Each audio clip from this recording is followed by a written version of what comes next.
Alright, what's up YouTube? This video should be pretty short and sweet. I'll try to be, direct and to the point. There's no secrets here. This is simply just a Noita mechanic that exists that a lot of new players don't fully understand.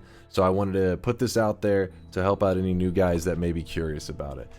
So one of the questions that I tend to get in my channel when I'm streaming is that, why aren't more people using just shotgun builds?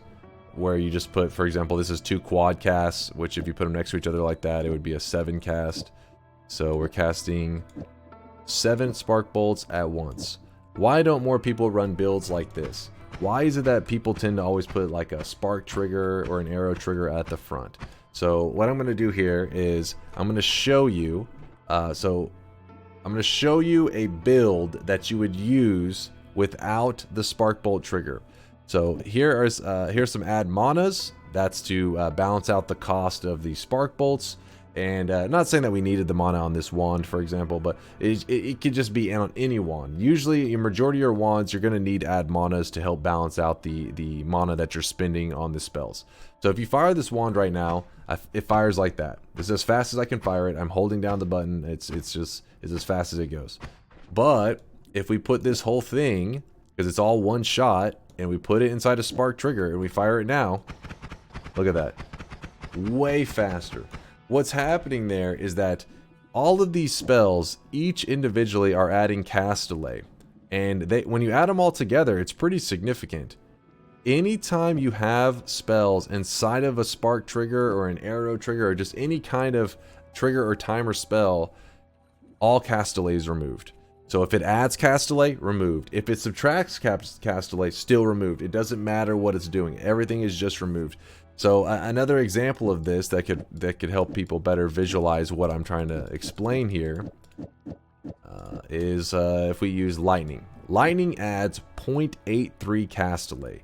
So on top of my stats that I already have, this is a wand I just spawned in for the example. On top of the example we already have, it's 0.83 cast delay plus the 0.17 cast delay that already exists. So that's one second of cast delay, right?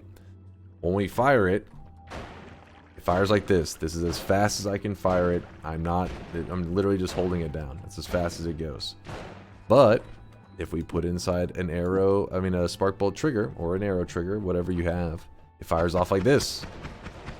Because that added cast delay from the lightning bolt gets nulled out. It goes to 0. Now, the only cast delay that we're working with is the 0.05 that this little basic spark bolt trigger adds.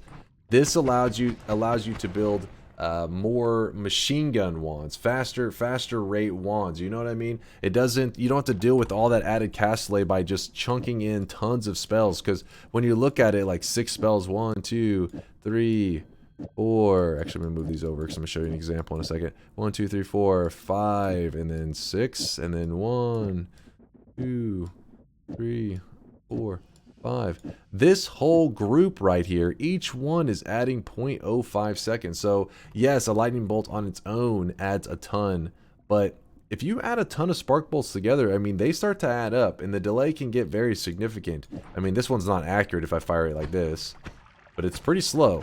Looks nice though.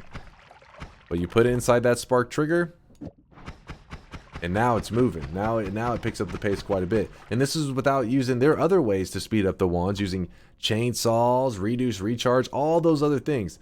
But if you already have a fast firing wand and then you get those other things on top of it, that's what pushes the fire rate through the roof, and you can build a full-on machine gun. You could be shooting, 100 lightning bolts a second.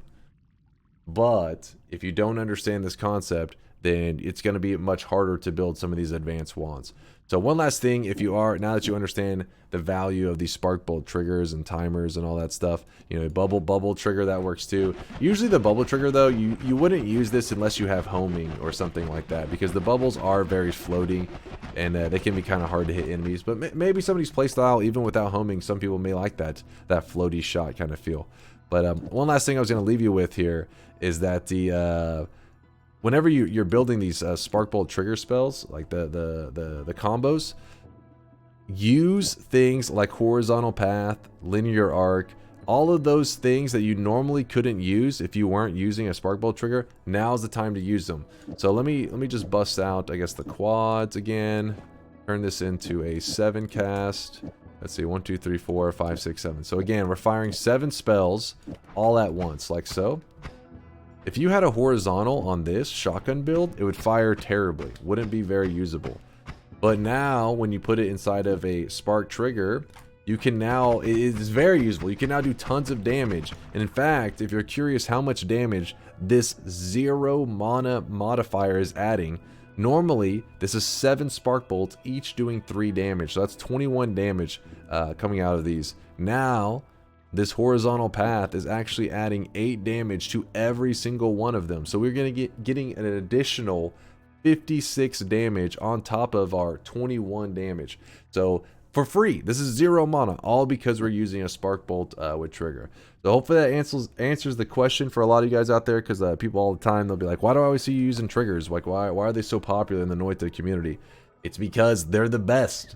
They're just the most efficient things out there. Now, yes, in some of the ultra late game builds, you'll start seeing people doing some other crazy stuff. You don't necessarily always have to use the spark bolt trigger, but in your basic Noita run, the triggers and the timers are the way.